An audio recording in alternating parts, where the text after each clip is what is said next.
My name's Ryan, I'm 34, and for the past 6 years, I've quietly funded my family's legacy while they treated me like I didn't belong in it. My family owns a chain of 4 hardware stores in Oregon. Nothing glamorous. Just old school shops my grandfather started back in the 60s. It's always been the family business. But like most things in our family, that meant something very different depending on which son you were talking about. My older brother, Tyler, was the golden boy, always was. Star quarterback, prom king, business school dropout, but mom and dad still brag about him like he invented electricity.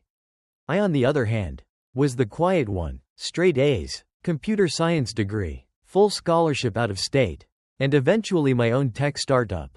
But to them, I was the one who left, the one who got lucky with computers, while Tyler stayed and put in real work. Funny thing is, about a year and a half ago, I found out what the real work Tyler was doing actually looked like. It included letting the business slowly bleed money. He'd been mismanaging inventory, hiring his friends as part-time managers who never showed up, and refusing to invest in any upgrades. Payroll was suffering, employees were quitting, and they'd already lost one location in Eugene due to unforeseen financial strain. That's when Dad came crawling to me, not for help, but for a loan. They didn't know I'd already been watching things from a distance. One of their former employees, a kid named Marco who had interned with me a while back, sent me an email. He said he'd been let go after questioning the books and thought I deserved to know what was happening. So, yeah, I already knew. But when Dad asked for money, I didn't say no. I said, if I help, I want transparency, full access, no announcements. He laughed and said, of course, son, this is still your family. That was 6 months ago. Since then, I'd been quietly sending $9,300 every month to cover payroll, directly from my own account. I told myself it was temporary, that they'd fix things, that maybe, finally, I'd earn a bit of respect. Silly, right? But when it's your family, hope tends to hang around longer than it should. And for 6 months, I didn't receive a single thank you. Not a word from Tyler. No update from Dad. Not even a happy birthday text when I turned 34. I didn't complain. I stayed quiet, watched the accounts, and listened as they told everyone the business was back on track thanks to some smart leadership changes. Then came the group text. I was in Seattle, mid-meeting, when I glanced down and saw it. From Dad, since you're never around, we've transferred control of the family business to your brother. As if I wasn't the only reason the employees had been paid at all. Then came Mom's ever-sweet reply. He actually earned it. You just got lucky. That hit harder than I expected. I remember just staring at my screen for a second, feeling like the floor had dropped out from under me. I didn't respond. I didn't need to. I already knew what I was going to do. That night, I logged into the banking app and disabled the funding account, the one tied to payroll. The one they never bothered to ask how it worked or who it came from. Just shut it off, like flipping a switch. I didn't tell anyone. I didn't threaten. I didn't make a scene. I just stopped. 2 days later, my phone lit up at 3:41 a.m. It was Tyler. I almost ignored it, but something about the timing made me answer, just to hear the panic. He didn't even say hello. None of us got paid. He barked. The stores are freaking out. The bank says the transfer bounced. What did you do? I let the silence hang for a moment, then calmly replied, good luck earning it now, and hung up. Then I flipped my phone to airplane mode and went back to sleep. The next day, I started planning step 2. See, what they never bothered to ask during those 6 months was how I'd been sending the money. They just assumed I was wiring cash from my personal account, like some ATM with no questions asked. What they didn't realize was that I had set up a temporary shell company. That company technically owned the payroll processor. Legally, it had oversight, and more importantly, it had records. All the records. Records that showed Tyler had been siphoning off bonuses to himself and to a guy named Grant, the same friend who was supposedly their new marketing lead.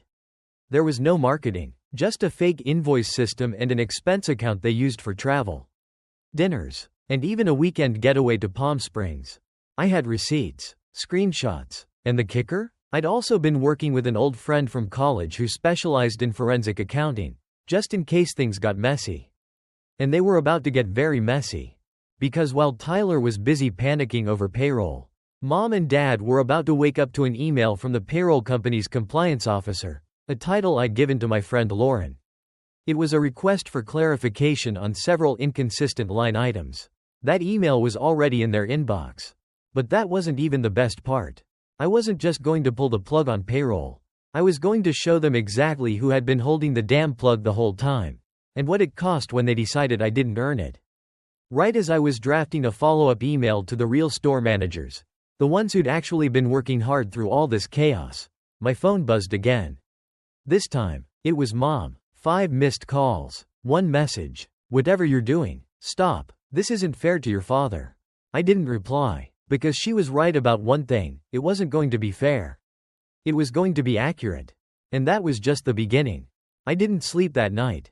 Not because I was anxious. Quite the opposite. Actually, I was more awake, more alive, than I'd felt in years. Like something dormant inside me had finally snapped open. Every moment they called me lucky.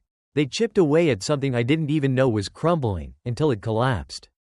I wasn't angry anymore. I was done. The next morning, I took a train down to Portland. I didn't warn them. I didn't announce my arrival. I didn't need to. The fallout had already started. On the way, I fired off 2 emails. One to the payroll vendor, requesting that they officially suspend all outgoing funds pending a fraud investigation. And another to a local business journalist I'd been quietly in contact with for weeks. She'd been sniffing around for a story on mid-size businesses with internal embezzlement problems. I told her to meet me at a diner on 4th at noon. When I arrived at the flagship store, the one downtown, the one my grandfather built himself, I found Tyler pacing in the parking lot. He looked like a man whose world was unraveling. His hair was a mess, shirt half untucked, and when he saw me step out of the Uber, he practically ran over. "You can't just cut us off," he hissed. "You don't understand what you've done." I looked him in the eye and said, "You're right, I didn't cut you off. I stopped enabling theft. Big difference." His face turned red. "I didn't steal anything." "No? Then I'm sure the IRS will find your Palm Springs invoices very educational." I brushed past him before he could respond, pushed open the doors, and walked straight into the back office, where Dad was yelling into the phone. I didn't wait for him to hang up. "Good morning," I said, calm and even. He blinked, stunned. You're here." "I am. And you're not getting another dollar." He started sputtering something about family legacy. How we needed to unite in times like this. But I held up a hand. "You sent a group text," I said. "Told me I was out. Remember that?" He went silent. "I was funding your business. Quietly. Without credit. Because I thought, maybe, that would mean something to you. That I'd earn a place. Finally. But you weren't looking for help. Just a wallet. Son, come on. I'm not your son when there's money involved. I'm just the guy who got lucky. Isn't that what Mom said?" Dad shifted in his seat, trying to muster some authority. "So what? This is revenge? You want us to fail?" I leaned down across his desk, leveled my voice, and said, "You already failed. I just stopped hiding it for you." The silence in that room was thick. The kind of silence you only get when someone's entire illusion is cracked open and they don't know where to look. I turned and walked out. Tyler tried to block the door again. But I didn't stop. I didn't say another word. That was when step 3 kicked in. At exactly 12:03 p.m., I met the journalist, Grace, at the diner. I handed her everything: the records, the payments, the shell company trail, the fake invoices. It wasn't just Tyler who was implicated. It was Dad too. Approving transactions he never should have. Shifting blame. Pushing loyal employees out while protecting his son. Grace's eyes were wide by the time I was done. "I'll have this out by Monday," she said. "If this goes viral, they're finished." I nodded. "That's the idea." She hesitated, then asked, "Aren't you worried what happens next?" I stirred my coffee and replied, "They took my silence as permission. They're about to learn what it means when I speak." By the time I got back to my hotel that night, my phone had 27 missed calls, 4 voicemails from Mom, and a slew of texts from numbers I didn't even recognize: store managers, employees, even one from Grant. "We can talk about this. Don't go nuclear." Man, too late. Step 4 was already underway. I opened my laptop and sent a secure file to the law firm I'd kept on retainer for years. Not a lawsuit, not yet. Just the initial trigger. A petition for audit and dissolution of the board that ran the family trust, which technically owned the business. That board had 3 votes: Dad, Uncle Henry, and me. My grandfather had believed in balance. Tyler and Mom had no voting power. Uncle Henry had retired and gone hands-off years ago. But he still held 1/3 of the board and hadn't surrendered it. After I flew to Arizona and showed him what Tyler had done, he agreed to co-sign the motion. That made 2 votes. 1 more, and we could freeze assets, restructure leadership, and permanently remove Dad and Tyler from control. That final vote? I was saving it for later. Because by Sunday, they were going to learn something new, something they'd never bothered to understand. You don't get to steal my loyalty, spit on my support, and pretend I was never part of this. Not without consequences. And I still hadn't told them about step 5. But that's when something changed. Just when I thought I was in control, someone else made a move I didn't see coming. I was eating a late dinner in my hotel room when the call came, not a number I recognized. But something in my gut told me to pick up. Ryan? A soft voice. It was Kimberly, my cousin, Uncle Henry's daughter. We hadn't spoken in years. Not since she moved to New Mexico with her mom after the divorce. She was the one cousin who never quite fit the family mold either. But for different reasons: creative, empathetic, a little too outspoken for the tight-lipped traditionalist world our parents built. We used to talk when we were kids, hide out in the attic during family dinners and make fun of all the fake smiles downstairs. But we weren't kids anymore. Kim, wow, it's been. I know. She cut in. Her voice was tense. Listen, I just got off the phone with Dad. He told me everything. The audit, the vote, what Tyler's been doing. I stayed quiet. Then she said something that stopped me cold. He's having second thoughts. My fingers froze around my fork. What do you mean, second thoughts? He already signed the motion. He did, she said, but Mom called him tonight. So did your dad. They're pressuring him hard, saying the family's falling apart because of you. That you're trying to destroy Grandpa's legacy. That you're turning the board into a weapon. I stood up and started pacing, pulse quickening. That's not true. And Henry knows it. He saw the records. He saw what you wanted him to see. She said quietly. I heard it, not accusation, but warning. That's what they're saying. That you spun this. That you're trying to wrestle control for profit. I couldn't believe it. After everything Tyler stole? From his own staff? My voice rose. He used payroll like a piggy bank. Dad knew and said nothing. I saved them from going under, and I did it quietly. If I wanted power, I would have gone public months ago. I know, Kim said gently. I believe you, but they're using Henry's guilt against him. He's scared. He thinks if he sides with you and it all blows up, he'll be remembered as the one who broke the family. He won't have to worry about that. I muttered, because if Tyler stays in control, there won't be a family business left to break. There was silence on the line for a moment. Then she said, what if I talk to him? I blinked. You think he'll listen to you? He might. I'm not in the business. I'm not asking for anything. But he trusts me. He knows I don't play favorites. If I show him what you have, all of it, and explain it the way you just did to me, maybe it lands different. It was risky. It meant opening up more files, more sensitive records. But the truth was, I didn't have another option. The vote was everything. Without it, I had no leverage. All right, I said, I'll send you everything. But Kim, if he flips now, and they stay in power, they won't stop. They'll come after me next. I know, she said, which is why we can't let them. I hung up and immediately began uploading files, screenshots, timelines, legal memos, and even a recording I'd made of my last meeting with Tyler. In it, he casually admitted to redirecting funds for leadership incentives. I never thought I'd need it. But suddenly, it felt like the last bullet in a crumbling arsenal. I didn't sleep that night either. By morning, I had a text from Kimberly. We talked. It took 3 hours, but I think he's back on your side. He wants to meet, just the 2 of you. Come by the cabin tonight. Uncle Henry's cabin, the one up by the river.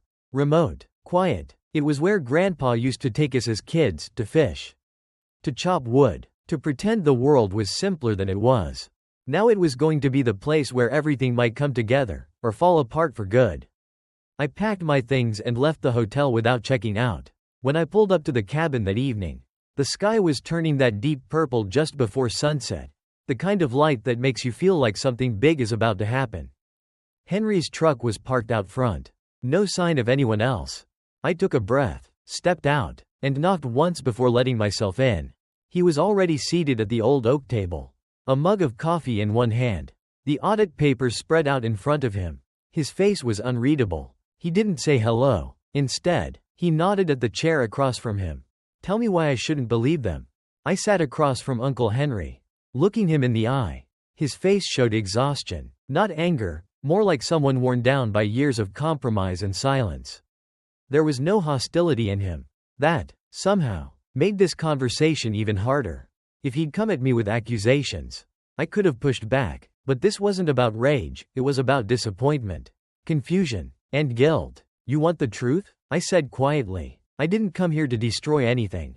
I came because I was watching it fall apart, and I couldn't just stand by and let it happen. Henry didn't respond. He stared at the curling steam rising from his coffee. For 6 months, I said, I funded the payroll. Me, not Dad, not Tyler. Employees weren't getting paid on time. Some were quitting. Some asked if the company was going under. I stepped in, thinking I could buy time for them to fix things. And they didn't. Henry murmured. They didn't even try. I said, Tyler used the cushion to pull bonuses. He let Grant draw a salary for a job that didn't exist. And Dad approved it. Maybe he didn't want to admit his golden son was incompetent. Maybe he just didn't want to look weak. Henry looked down. Then he met my eyes again.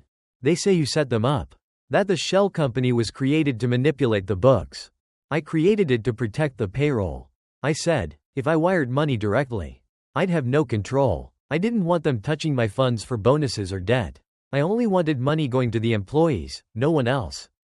I took a folder from my bag and slid it across the table. All the records are in here. Transactions, lock controls, email chains. Grant used the company card to book a golf resort the same week they told employees there would be temporary payment delays. They were lying. Henry, they didn't care. Henry opened the folder, flipping through slowly. His finger stopped at one line. March 12, $1.800, he read. Staff Development Conference? Luxury hotel. I said, no staff, just leisure. He looked up again. His eyes said what his mouth didn't. That's when I stopped sleeping. I continued. I gave them everything, quietly. I didn't ask for a title. I didn't even ask to be included. I just hoped, maybe, they'd finally see me. Not as the one who left. Just as someone who gave a damn. Henry took a long breath. Then why stop? Why not keep helping if it worked? I leaned back, swallowing the lump forming in my throat. Because they sent a group text. I said, they removed me from the business. Handed it to Tyler. Told me I didn't earn it. Said I was just lucky.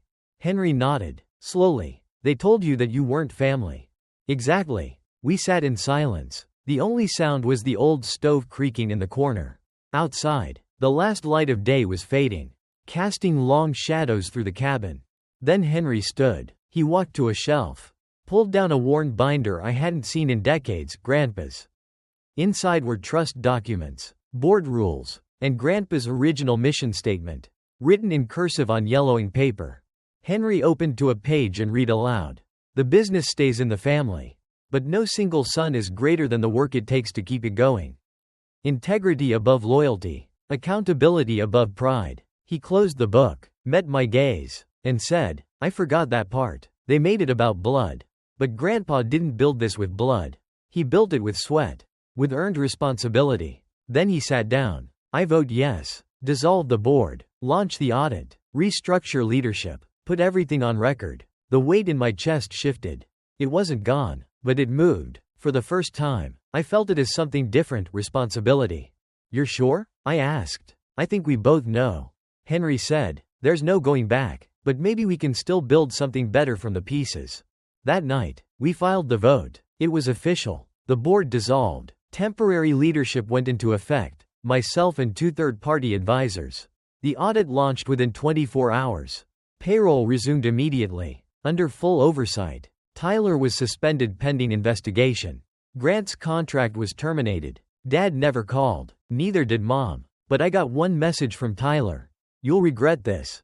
I didn't reply. Instead, I met with the real store managers, the ones who stuck through it all. I told them the truth. About the money, the silence, the reason I didn't speak sooner. One woman, Carol, who'd worked there since the 90s, started crying. "Thank you," she whispered. "No one's ever fought for us like that." That meant more than any title ever could. Weeks passed. The audit uncovered over $60 in misused funds. Dummy vendors, duplicate payments, ignored warnings. 4 employees had quit over financial misconduct. It was worse than I thought. We met with shareholders, extended family, old cousins, a few passive investors. Some were shocked. Some had always suspected. But no one defended Tyler or Dad after seeing the evidence. Silence replaced denial. The final meeting was held at the Portland flagship store. Everyone, old, bored and new, was present. Chairs circled the room. A projector lit up the wall. Dad came in late, pretending nothing had changed. Sat without saying a word. Tyler didn't show. I stood and addressed the room. For years, this business ran on bloodlines. If you were born into it, you were owed a seat. That ends today. I introduced a new structure: monthly audits, transparent payroll, profit sharing, rotating leadership. Every voice counted, but every voice would be accountable. I looked directly at Dad. "You wanted me silent, grateful to be allowed to watch. But I built something, too. And when you needed it, I gave it freely. You just didn't like that it came from someone you didn't respect." He didn't respond, just stared at the floor. As others stood and applauded, some teary, some stunned, I felt something I hadn't felt in years. Peace. Not because I won, but because I stopped chasing approval that never existed. A week later, I received a letter from Mom. "You may think this was right, but you broke this family. You destroyed your father. I hope it was worth it." I didn't reply. Because it was worth it. Every dollar I gave was a piece of me. A chance to belong, even when they made me feel like I never did. Now, that loyalty was going to the people who earned it. I wasn't the wallet anymore. I wasn't the outsider. I was the man who saved it.